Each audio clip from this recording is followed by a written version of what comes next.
As you know, I usually give smart eating tips in my weekly show, but since all we can think about is the coronavirus, I have decided to shift gears and give you a recipe, because when I get anxious, I cook.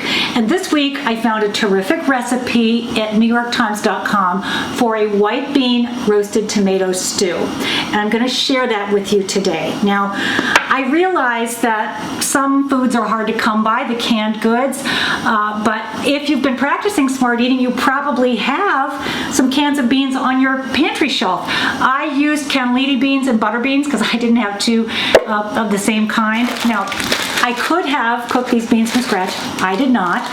But what I did was I sauteed the garlic and onion in some olive oil, and I added the beans, cooked it, and let's see how that looks. Yeah, it looks pretty fabulous. And then I roasted these tomatoes in an oven at 400 degrees. I drizzled them with olive oil and fresh thyme, and they have this little pop of color, and the juices come out. They're really yummy, full of lycopene, and I'm going to put those in with the stew, a little bit of broth, and then I'll top it with some lemon and fresh parsley, and folks, that is smart eating.